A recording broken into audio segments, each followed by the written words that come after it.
Have you ever had an idea for a new product? What does it take for that idea to become an actual product? And what does that journey look like for the inventor? Well, stick around. We'll talk about that with today's guest on Here at Home.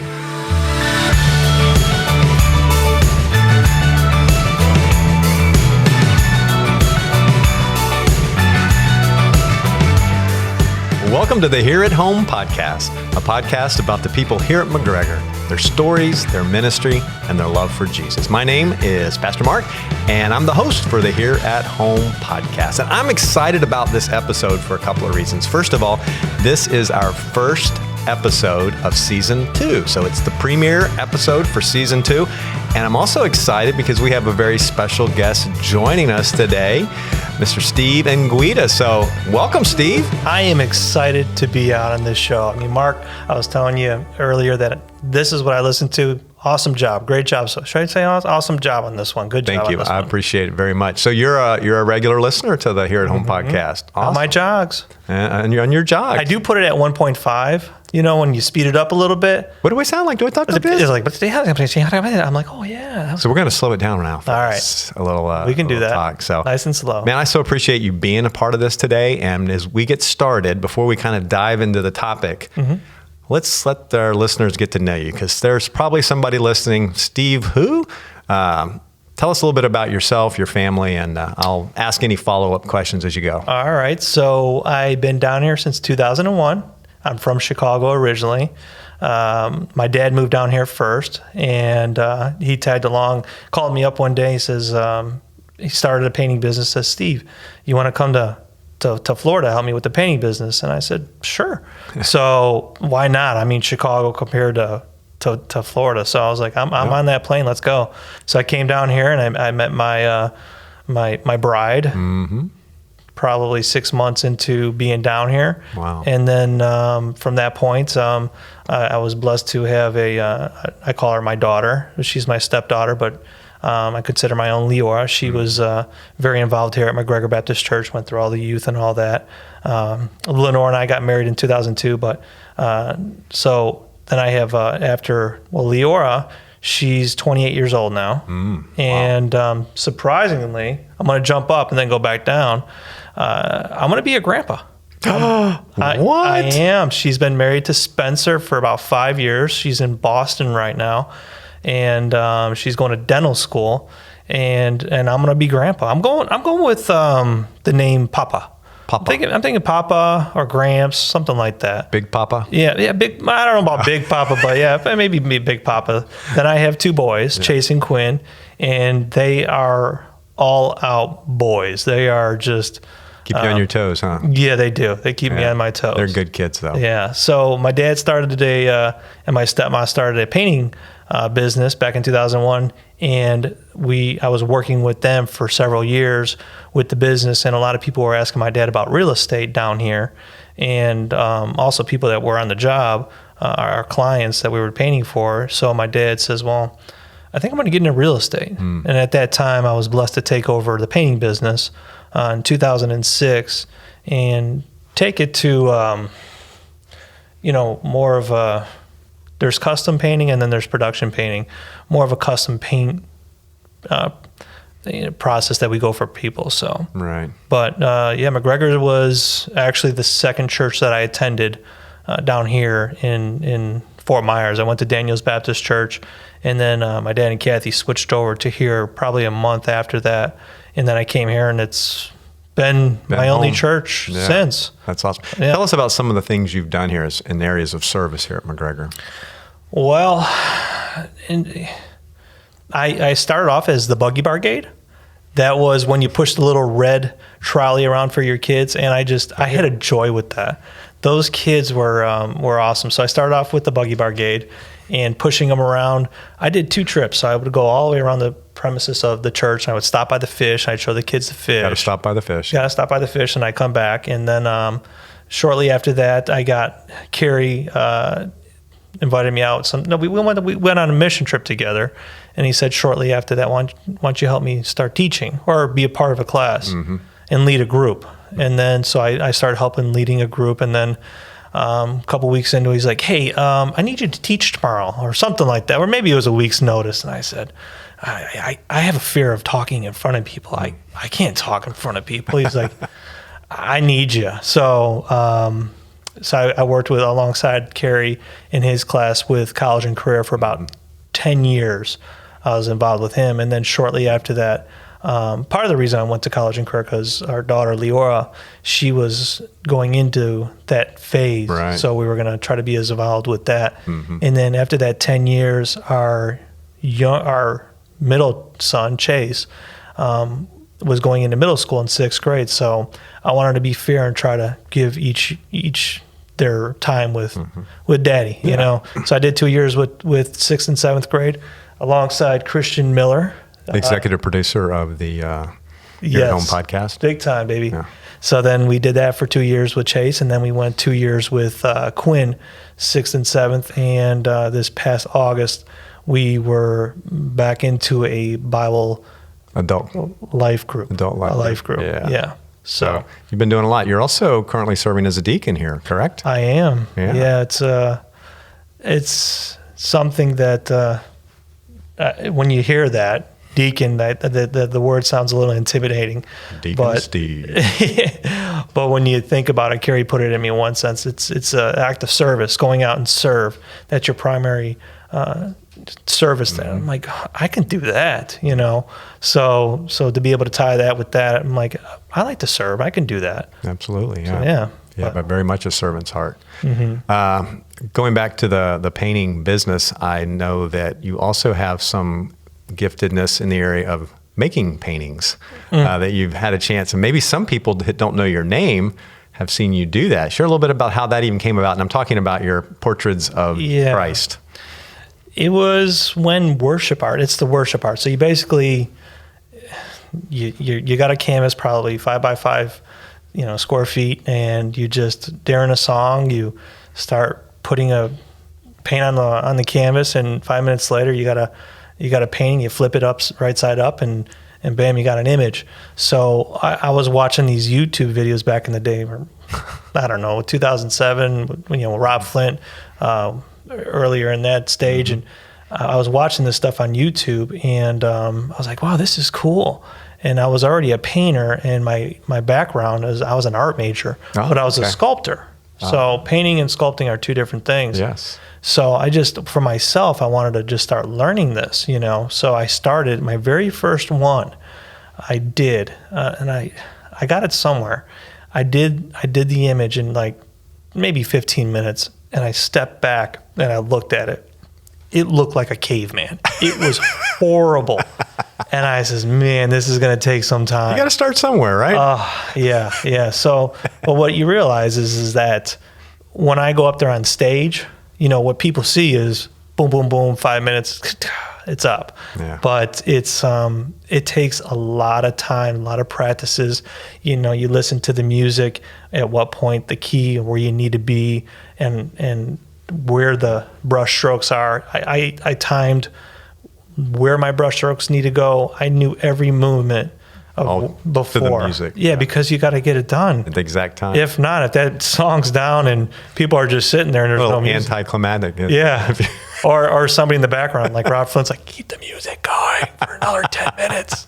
This guy's slower than we thought. Yeah. All right. Well, you are definitely a person of many talents, obviously, but let's talk about what I asked you to come on and talk about. And you also are an inventor.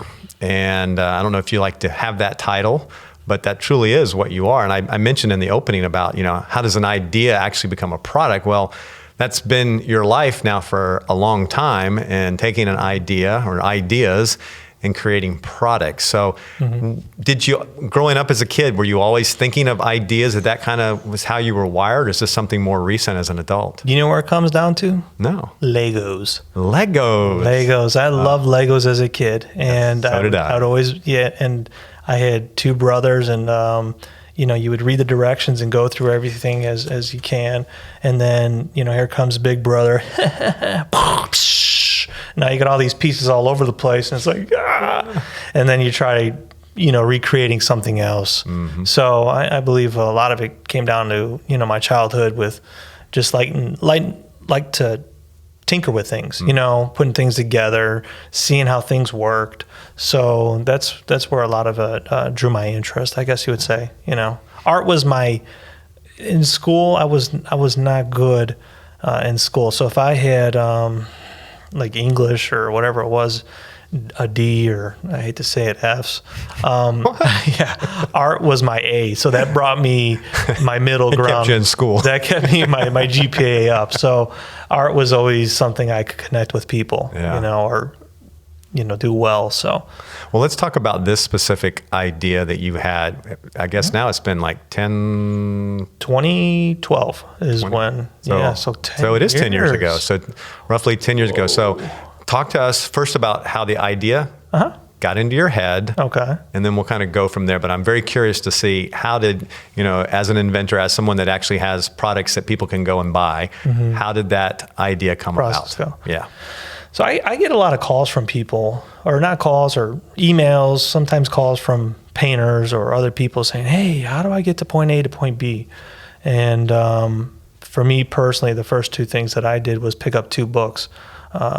Patent for Dummies and Invention for Dummies. And I said, you read those two books, you'll be good to go. So that's exactly what I did. And I followed that guideline. Now, as far as the products itself, let me ask you a question. Have you ever thought of an idea, Mark, where you're like, man, I got this idea. Yeah. This is a great idea. And then next thing you know, you go to the store and you're like, you see it. Yeah. And you don't realize that product's actually been out for 20 years. You're just new to knowing about it. So I have a miscommunication with a lot of people when they describe the product that I invented.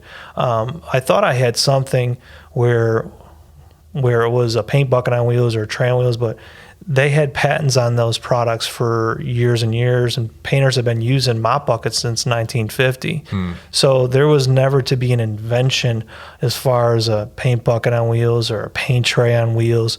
Although the idea was new to me and inventive in my brain, it was. Okay, so how's that feel when you think you've never seen something, you've got this in your mind, it's going to help lots of people, and then all of a sudden you find out, oh wait, they've been doing something similar for decades. Well, to bring it all back to where it all came about I had a painter on the job, and he was using a shop vac to paint out of them. I'm like, that's so cool. And I thought, man, we got something, and little did I know that there was already stuff out there. Mop buckets. Or mop buckets. And then paint trays on wheels. I was having a conversation with Carrie, and Carrie's like, put wheels on a tray. And I was like, that's great. And my one of my investors said the same thing. And then you do research, and then you see all these paint trays on wheels. It's like, wow, you thought you had something. So I just kept on digging and digging and digging. So obviously I did not know about this product. How can I make it a success, or how can I make it go to the next level? How to make a better mousetrap. Exactly. Yeah. So there was novelty meaning patentable ideas that I could patent about those particular products. And what it was is the groove in the bucket and the tray where you rest the... Well, let's back up. Explain the original product, the roller bucket. Explain what, we've kind of talked about it, but what exactly did you create based off your thoughts and ideas? So my actual invention, what I invented was basically like the steering wheel to a car. I didn't invent the car. I didn't invent the mop bucket. I didn't invent the shop vac. I didn't invent the tray on wheels. I invented the steering wheel to the roller bucket or the roller tray, so which basically gives you the maneuverability to go around, where you rest your roller in, and you're able to turn the product around. Nobody had anything like that, so that was the novelty thing where I got my patents. Made it unique. Right. Yeah. So that was product, the first one. Now, what were some of the challenges that you faced in bringing a new product to market? And then as you go through this, and we've talked about this, Talk a little bit about the spiritual journey as well, because obviously there were, I'm sure, a lot of highs and lows, and there still is. But what were some of the things early on that maybe some of the challenges you faced, as well as some of the things that God was teaching you through this process? Oh, wow. We're going to be here for 3 days. I mean, the invention stuff's probably only 5 minutes worth of stuff, but what God through it all, there's story after story. When I read the 2 books, Patent for Dummies and Invention for Dummies, one of the things that it said to do was keep a journal. So right here I have journals, and it even says journal. And it tells the dates too. Yeah. And in these journals, I thought it was going to be a journal about the path of an invention, but when you read this, or when I write in it, it's a spiritual walk with God through a trial. The story isn't about an invention, although it is there. It's about God.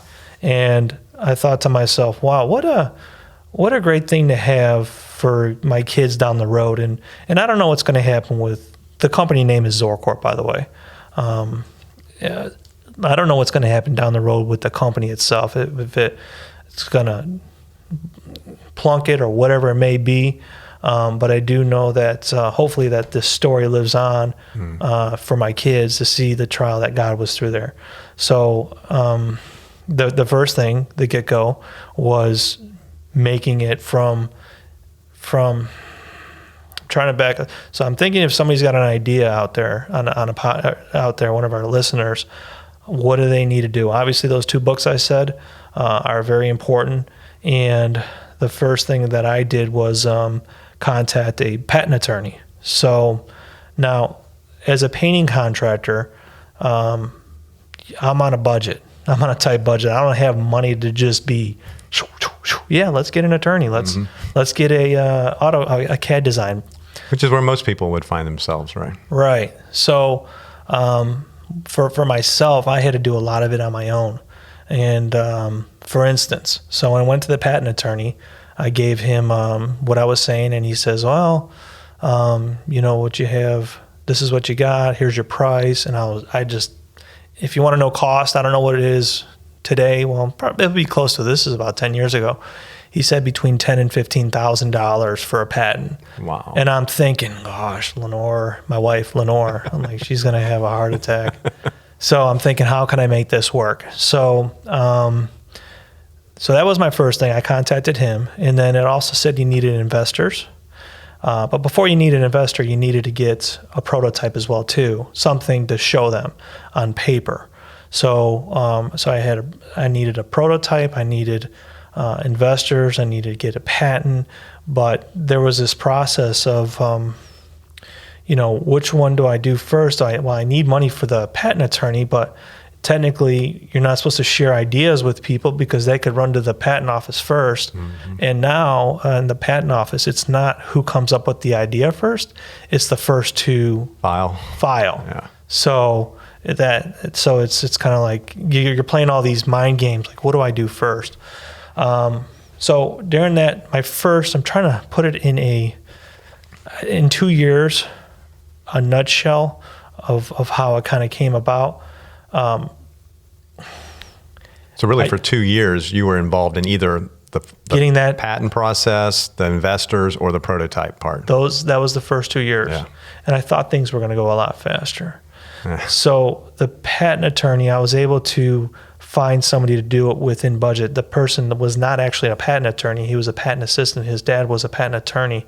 And he was able to help for a solid price. It was an hourly price for a fraction of the cost to help me get to point A to point B to file it. And I was like, oh, praise God. So that was a challenge. Obviously you're on a budget. How do I get this out there? The other thing is how do I get people to stand behind me and believe in what I'm doing? So the investors.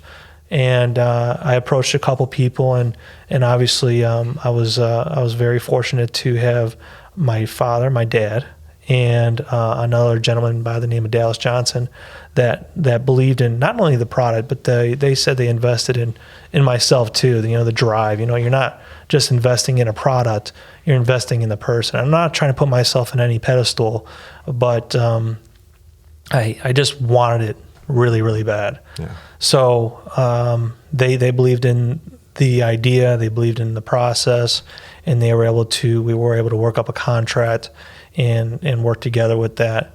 And then the prototype itself.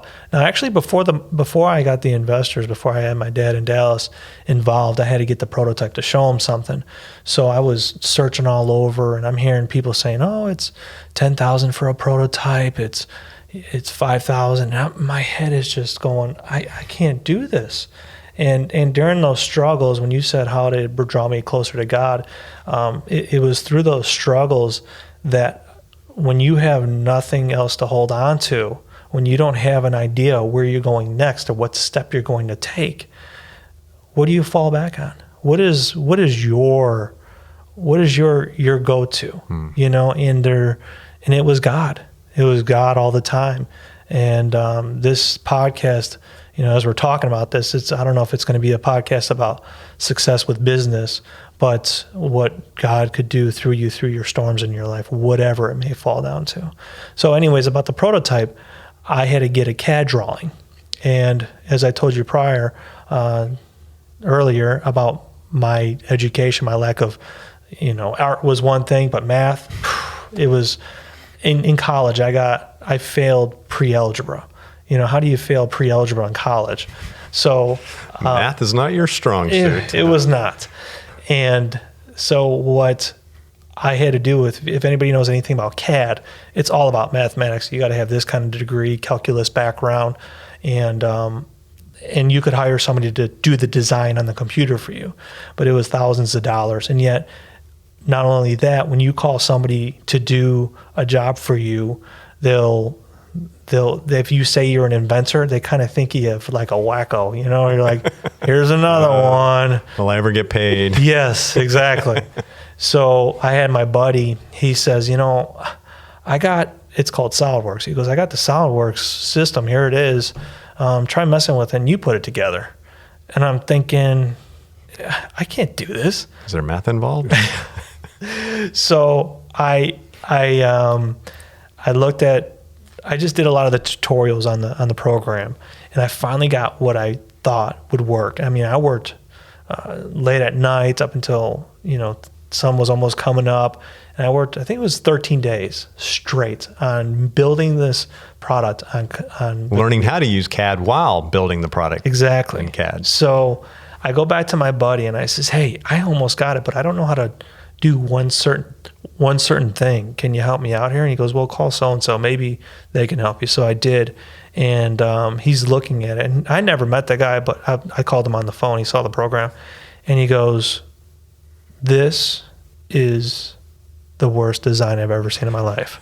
And I was like, "What?" I spent hours on this. And he goes, No. What it is that your design, when you did the mathematics, if I needed an 18-inch bucket, I would put a 2-inch plus a 1-inch plus a 1/4 inch plus maybe 3 inches. So when you look at the math, because you don't look at the product, the engineer looks at the math. Mm-hmm. He's like, "I know what you want. I can clean it up, and I can do it now that I could do it for you at budget because I know where you're going with it." You've already got it started. Right. Now, before that, with the prototypes, another thing that the book said, if you don't have a lot of money, go to the colleges. There's a lot of schools that will, with translations. So if you needed 3 languages on your product, go to the French department, go to the Spanish department. And that's exactly what I did.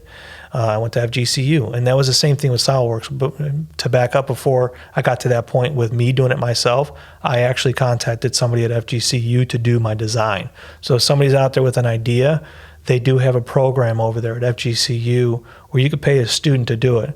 But we just were not getting to point A to point B, and that's when I went on my own. So, well, 2 years in that process. Mm-hmm. At what point from 2012, when you had the idea, kind of started really working seriously till it actually was a product that somebody could go into a store and buy? 2015. 2015. So 3 years of a lot of hard work, sweat, tears, the whole thing. That last year before it went on there, what were some of the challenges in the last year? So getting into retail? Retail. Yeah, that was the big thing. So we went to the National Hardware Show in Lenore was really good at research, knowing where to go next and how to get the product out there. So she said, honey, here's National Hardware Show. It was in Vegas. Let's go to it. So we, my dad went, my brother, Mike, he was he's very good at sales. He's just really gifted. And Lenore and I went, and we went there. We finally had our prototype. I had my prototype done too as well. What people were quoting me here in the United States, I had it done in China for $400. It's crazy to get a prototype for that cost. Yeah. That was like I said, my struggles that I went through. I said, God, give me away. And I truly believe if you have a desire to want something, you're leaving it in God's hands, and you're looking and looking and looking and looking, it'll pop up, the answer. But we went to the National Hardware Show, and we were in the Inventor Spotlight section. So you have the big dogs there. You got Home Depot, you got Walmart, you got Sherwin-Williams. And prior to us going there, I had a contact for headquarters in Sherwin-Williams that somebody else gave me, and I told them I was going to be there, and I gave them my booth. So I was looking forward to seeing Sherwin-Williams at the show. So, I had Walmart. I remember Walmart, coming on up to us, and they're like, oh, what's that product made of? And they're moving it around, and the lady, she just, I says, well, it's APC, whatever the prototype stuff was, but I don't think she caught on to it. And she goes, well, how much is it? And then as soon as she said that, she took her thumb and went right through the product because it was a prototype. I'm like, oh, that was $400, And she's like, oh, I'm so sorry. And I'm like, well, yeah, that's all right. So quickly I had the Bondo and I had the spray can of the orange, trying to fix it before Sherwin-Williams came around. So anyway, So I guess you didn't get a contract with Walmart in that moment. Not at that moment, but I did have connections in there. I was able to pursue that. I had Costco too, a lot of big name people. But Sherwin-Williams was the one because it was painter product. Yeah. So Sherwin-Williams was the one to take the risk. So we kept the contact with Sherwin-Williams, and I didn't actually have product at the time. I just had the prototype, and they decided to do a test in 72 stores. Now, during that 72 stores, if it performs well, they'll roll it out nationwide, which they have close to 4,000 stores. So we did, when you said roll out in retail stores, I got inventory late January. It needed to turn around and go straight to Sherwin-Williams for the test product. Mm-hmm. So it was about 2015, I think it was, or somewhere in there of February. So, yeah. So you have that product, and I know that was just the beginning, really, because you didn't just sit there and try to get that product into more stores. And you did that, but you did a lot more, came up with some more products, correct? I did come out with some other products as well, too, that we thought would help out the business, Zorcorp. There's obviously the tray on wheels, and there's a bigger tray on wheels. So I'm trying to accommodate all kinds of painters. You have different from commercial, styles. Yeah, you got people that use 18-inch rollers. Oh, okay. You got people that use 9-inch rollers. You got some people that use 12. So I was trying to accommodate all that I can. I checked all the boxes. Bam, bam, bam. Now everybody's got a way to use the product line. Yeah. So that went on for a little bit, but what I thought back in 2012, I thought that my vision where the business would be was, honey, we're moving to an island. Everybody's got this idea that you're an inventor and you make it big. Lots of cash. You got lots of cash, you're good, and life is easy, no more problems.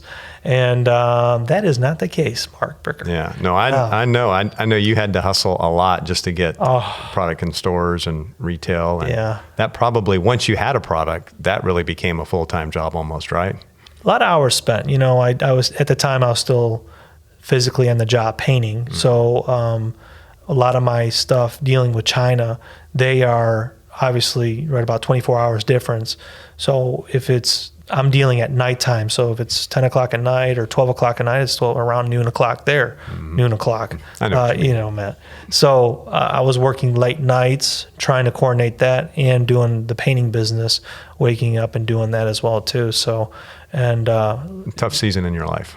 It was very rough, but you hear those stories. Mm-hmm. When somebody tells a story of what they did to make it, they did everything, if you're going to own a restaurant, you got to know how to clean the dishes. You got to know it all. You can't just be one of these guys that thinks like, hey, I'm going to be a boss and I'm going to just tell people what to do. No, you got to know how to do every little step and put in your time. Yeah. Well, you're a hard worker, and that kind of goes along with the whole serving aspect. You don't mind getting your hands dirty and rolling up your sleeves. And I learned that from my parents. Yeah. My dad was he's an entrepreneur. You know my dad, and he's just a hardworking man. And he to this day he's working like he's in his 20s. I mean, I don't believe today he works because he needs to. He works because he absolutely loves it. He loves it, and he's going to do it till.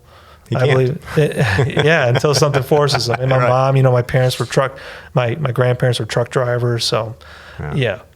That's awesome. I see you brought one of your newest inventions into the studio today. You want to tell us a little bit about that? Okay. So, I want to mention how this one came about, because this is the one that actually is taking the company to the next level. I was struggling, and I'll try to tell this story as fast as I can.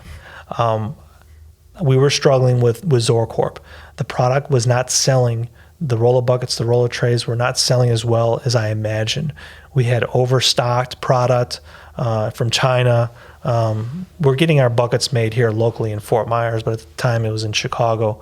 But there's a lot of parts involved. So we overstocked on a lot of Chinese products, and Sherwin-Williams orders were not coming in like the way that I thought it was. You think like, hey, I'm in 4,000 stores. You got to be selling XYZ amount numbers. I mean, I can't even imagine what number. What would you think you would be able to sell in 4,000 stores, Mark? I would think you would selling in the hundreds, if not thousands, of roller buckets. Exactly. That's what I thought too. And that was not the case. Our numbers were average to low for Sherwin-Williams. And at that time, they test your product for so we made the test product to go nationwide. We went nationwide, and then at the end of the third year, I had a feeling they were going to kick us out. Like that was it. So I'm thinking to myself, this can't be the end of the story. And I'm writing my book. I'm like, I can't just end it here. But through all these times, again and again, all these struggles, it was all about God, like just digging into God, relying on God, trusting in God. Like, is this your will for my life? Is this what you want for me? And putting myself out there to get the patents and everything. And I remember I was jogging one morning, and it's Friday mornings. I would do 10 miles in the morning. So I would listen to a Bible sermon, and to this day, I still listen to a Bible sermon. And now I listen to your podcast shortly after that. And it was about maybe 5:30 a.m., and I'm running right back by between Plantation and Gateway. So I'm back there, and I'm just thinking. I get done with the sermon, and my 5-mile marker, I pray. Well, at this time, I just laid it out to God. I got on my knees, and I just prayed, and I prayed, and I says, God, give me something, give me another idea that can help this company if it's in your will, Now I'm thinking, how Jesus had said that before Gethsemane, it was about God's will, and obviously Jesus didn't want to go through the suffering, but I says, let it be in your will. And I got up and I started running, and it wasn't about a quarter mile later that this product came to mind. And I was just like, wow. I mean, it was a minute after my prayer, not saying that God answers prayers like on a dime like that, but I says, oh, this is something. And it was basically, I thought to myself, I started understanding from all the failures that I had prior with my products, what could actually work? What is good for retail? What do people want?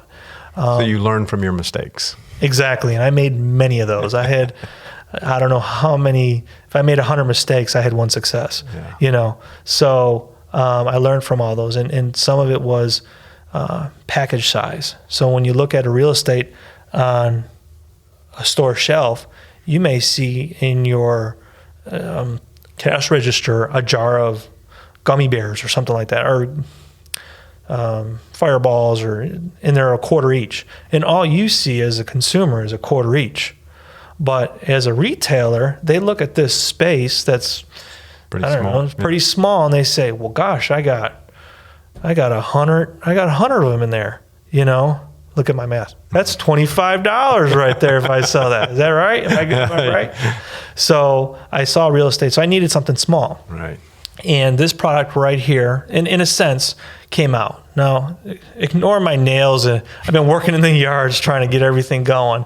But it's basically, and I didn't invent the putty knife. Everybody knows what this is. And I did not invent the razor knife, but these are the top two products that painters carry on them every day in their pocket. They need them to cut plastic and to putty stuff. Right. So I says, well, why don't I put the two together? Well, I shouldn't say that's what I said. That's what God told me. He says, why don't you put the two together? So I did. And I put a little finger loop here. Let's call it a quick grab, or I call it a little flipper. Like at the time, fidget spinners were popular, big. Yeah. So my kids were always playing with them. So, and painters are fidgety. If you ever had a painter in your house, they're like, hey, what's going on? So I was able to come up with, not this exact one. This is my newest one that I just got in a week ago, but real similar to this. And what do you call it? Two-edge knife. Two-edge knife. And do you know why? Because you have a putty at one end and a... Well, two-edge. Right. Two-edge. Hebrews chapter 4, verse 12, the word of God is sharper than a two-edged sword, pierces between the bone and the marrow. So all my products have item numbers that are biblical. So the roll-up bucket is RBC 323, Colossians 323, whatever you do, work with all your heart as if you're working for the Lord, not for man. And then I have my paint grids is J316.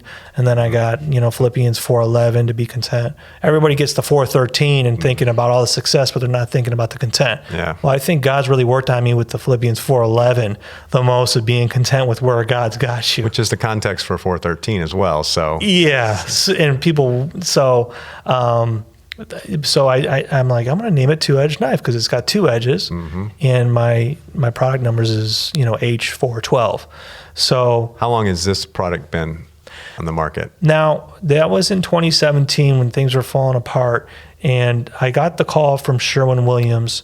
I think it was in 2017, and they said, Steve, I got bad news. We're gonna take you out of the stores. It's just not selling the way we thought it would. But they said that, and I says, well, the buyer's name was Mike. I says, well, Mike, I got another product for you. He goes, well, what is it? Send me a prototype.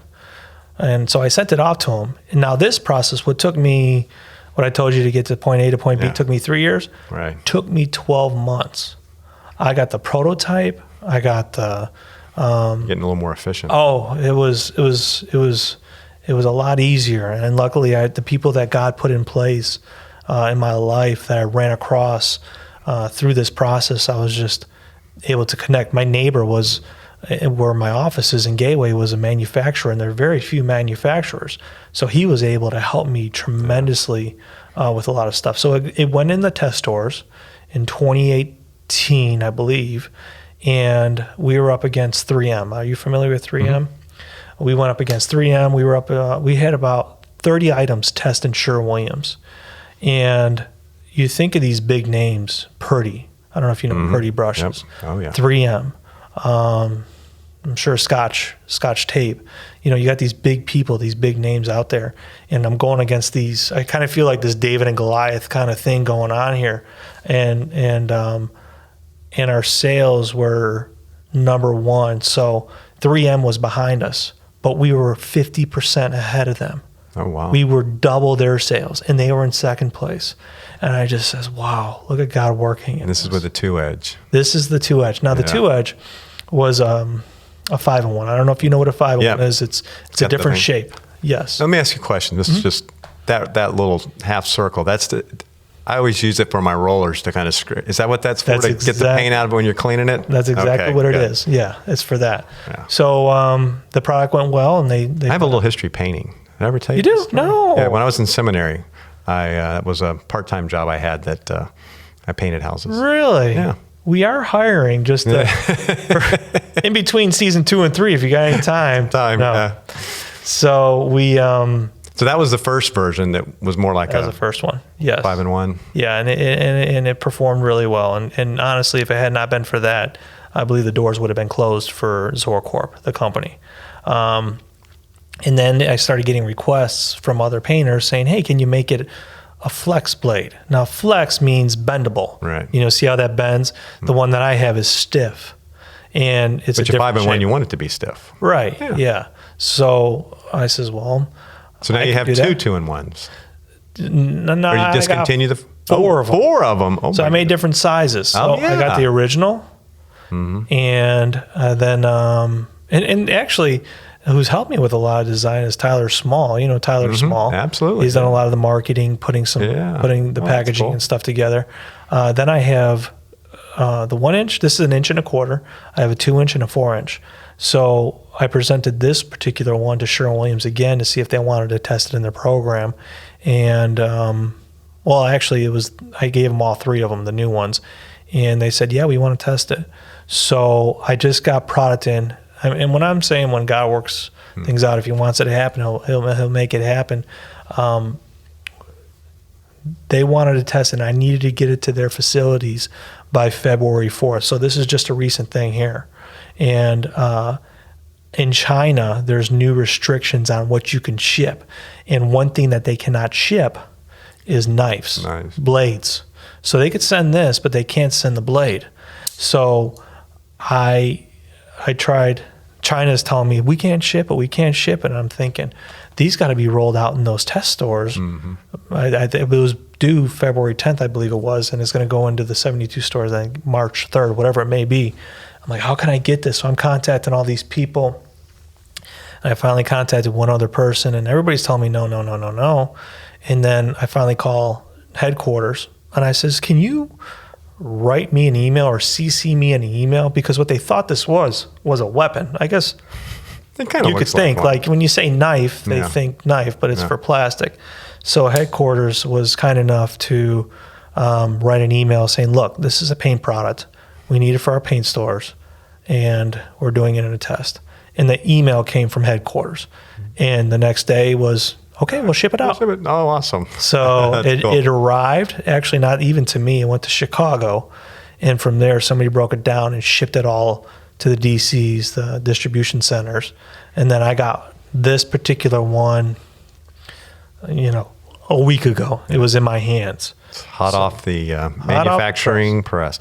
Hey, we're running out of time. We're gonna have to wrap up. I want to ask you one final question. Just if somebody's listening here and they have that kind of entrepreneurial spirit, or just another businessman or businesswoman, what's the biggest takeaway spiritually that you've had in this journey? What's one thing you'd want to encourage somebody in their own walk with the Lord as they serve, as they work? I know that's a very broad question, but there's got to be something that kind of stands out through this process for you. My quiet time with God. It was the times when I was struggling the most is when I felt the closest to God. I would put my phone on airplane mode, and I would kick off my lights in the warehouse, and I would just sit in the back and not only just talk to God, listen. So many times we forget to listen to God and just be filled with the Spirit and let it move you. And that's the first thing that comes to mind is the quiet time and allowing God to speak to you. You're not just going to If God. you don't slow down and have that time, he can't speak, Yeah. or it's much more difficult. He might have to get your attention the hard way. And quick thing, real quick, Mark. Thank you for having me on the show. I was trying to get the original knife for you, so I left the office without it, and then I went to Sherwin-Williams to buy one, but they were out of stock. They're selling so good. Well, actually, they probably just lost it in the bag. I don't know. But then I'm like, I wanted to give you one. Oh, you don't have to do that. I don't have to, but I want to give you the only one that may be in the hands of an actual consumer. I'm the only one that opened this package. The ones that just came out? Mm-hmm. Nobody else has this. It might still be in the distribution center in a box. I only opened one. So I want to give you this, my friend. Oh, no. The very first one. No, you don't need to do that. I don't need to, but I want to. Oh, thank you. You're very, very welcome. You could use it to spread your peanut butter on your bagel in the morning. You don't look like you eat bagels, but... Not often, but yeah, that's really cool, though. And Yeah. like I said, I have a history in painting. So. Yeah, there you go. Yeah. Thank you so much. Well, thank you for being our guest. I appreciate it very much. And we also want to thank our listeners, which you are one of those listeners, for being a part of our Here at Home podcast community. And hopefully they'll even, when folks see you around church, they know who you are. They'll let you know how much they appreciated you sharing what you did with us today. So this wraps up another episode of the Here at Home podcast. And by the way, if you haven't subscribed, because Steve's a subscriber, right? You're a subscriber. I just click on podcast and just click on the podcast. Okay. Well, you can subscribe too. Subscribe to the podcast. And if you haven't done that, go ahead and do that. Leave us a rating. If you're on Apple, listen on Apple Podcasts, you can leave us a 5-star rating if you so desire. But thanks for listening, and we'll see you back here at home in a couple of weeks.